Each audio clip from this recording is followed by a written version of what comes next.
প্রিয় ভিউয়ার্স, আশা করছি আপনারা ভালো আছেন। আজকে আমি ষষ্ঠ শ্রেণীর গণিত অনুশীলনী ১.৪ এর আরেকটি নতুন এপিসোড নিয়ে আসলাম। আজকে আমার আলোচ্য বিষয় হচ্ছে ভগ্নাংশের তুলনা। তো ১.৪ এ অনুশীলনী প্রশ্নের আগে যে বিষয়গুলো আলোচনা করা আছে মূল বইতে, বোর্ডের বইতে, সেগুলোই আমি আপনাদেরকে খুব বিস্তারিতভাবে বোঝানোর চেষ্টা করছি। আসলে অঙ্কের বেসিক যদি আপনি বিষয় না শিখে যান তাহলে অনুশীলনের অঙ্ক তো করতে পারবেনই না, আর ভবিষ্যতে যে কোনো পরীক্ষায় আপনি কিন্তু ভালো ফলাফল করতে পারবেন না। এই জন্য অঙ্কের বেসিকগুলো কিন্তু ভালোভাবে শিখতে হবে। তো চলুন আমরা ভগ্নাংশের তুলনা শিখি। যদিও এই ভগ্নাংশের তুলনা সম্পর্কিত অঙ্ক এই অনুশীলনী ১.৪ এ তেমন একটা নাই, কিন্তু এই ভগ্নাংশের তুলনা অর্থাৎ কোন ভগ্নাংশটা ছোট আর কোন ভগ্নাংশটা বড়, এরকম প্রশ্ন অহরহ বিভিন্ন প্রতিযোগিতামূলক পরীক্ষাতে কিন্তু থেকে থাকে। তাই আমরা আজকে এই বিষয়ের বিস্তারিত আলোচনা শিখব। অবশ্য এক লেকচারে আমি এটা শেষ করতে পারবো না, হয়তো ২-৩ লেকচার লাগবে। তো চলুন আমরা কথা না বাড়িয়ে আজকের এপিসোডটা শুরু করি। তাহলে আমাদের পরীক্ষাতে এরকম থাকে, বিভিন্নভাবে প্রশ্ন থাকে। তো আমি একটা প্যাটার্ন আপনাদেরকে বলি যে প্রশ্নের প্যাটার্নটা কেমন হয়।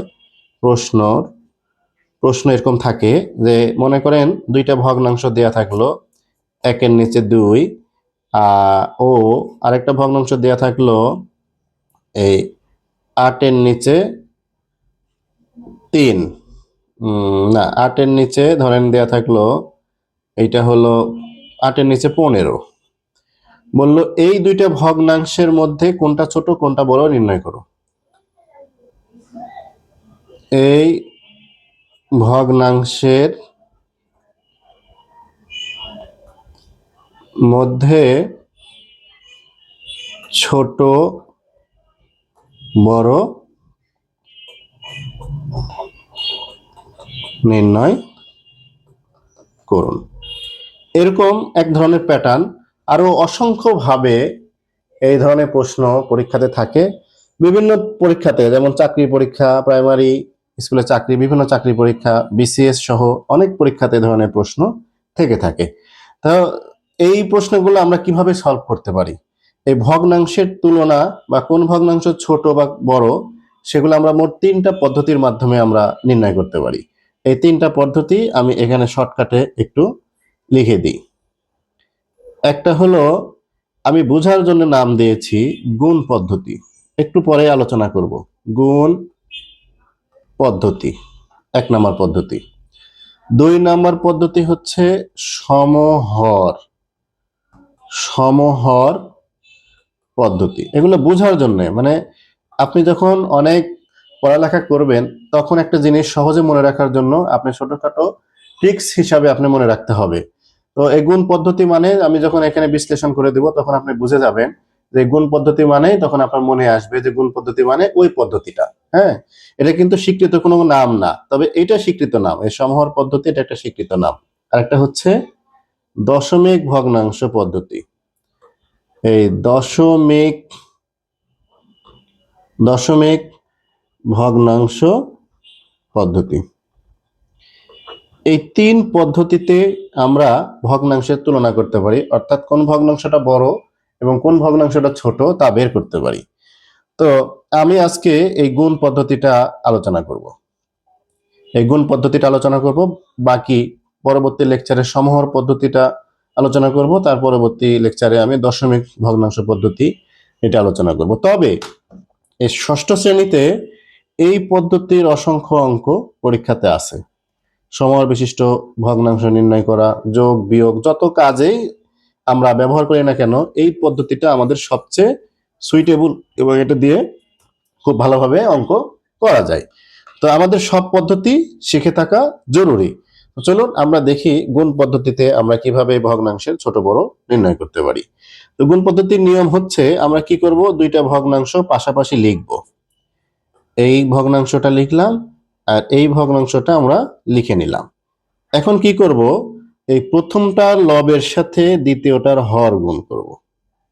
গুণ করে কত হচ্ছে এখানে লিখি, প্রথমটার লবের সাথে দ্বিতীয়টার হর গুণ করে কত হচ্ছে ১৫। আচ্ছা, এবার দ্বিতীয়টার লবের সাথে আবার এই প্রথমটার হর গুণ প্রতি ক্ষেত্রে কিন্তু লবের সাথে গুণ হবে, ভালো করে খেয়াল করুন। এই প্রথমটার লবের সাথে আমার এই দ্বিতীয়টার হর গুণ করে কত হলো, এটা হলো 15। আবার এই দ্বিতীয়টার লবের সাথে প্রথমটার হর গুণ করে কত হলো 16। ঠিক আছে। আচ্ছা, এখন দেখা যাচ্ছে কি এই 16টা বড়, অর্থাৎ 15 থেকে 16 বড়। এই 16টা কোত্থেকে আসছে, এই দ্বিতীয় ভগ্নাংশের লবের সাথে এই হরটা গুণ করে দ্বিতীয় ভগ্নাংশ থেকে আসছে। হ্যাঁ, আর 15টা কোত্থেকে আসছে, এই প্রথম ভগ্নাংশ থেকে আসছে। যেহেতু এই 15 থেকে 16 বড়, সুতরাং আমরা লিখতে পারি যে এই প্রথম ভগ্নাংশ থেকে এই দ্বিতীয় ভগ্নাংশটা বড়। তাহলে এই প্রশ্নের উত্তর কি হবে, এইটা বড়। এই 8-এর নিচে 15, এটা কি, এটা হলো বড়। আচ্ছা, এইবার আমরা আরেকটা সলভ করি। আরেকটা সলভ করে দেখি কি হচ্ছে। আমরা আরেকটা সলভ করলাম হলো, আমরা দুইটা ভগ্নাংশ লিখি। আমরা লিখলাম 5-এর নিচে 15, আর লিখলাম হলো 9-এর নিচে লিখলাম হলো 10। এইটা আমরা করব, দেখবো কোনটা বড় কোনটা ছোট। একই নিয়ম, প্রথমটার লবের সাথে দ্বিতীয়টার কি করব, হরের গুণ, তাহলে হলো 50। এটা প্রথম ভগ্নাংশের এটা প্রথম ভগ্নাংশটা মিন করবে।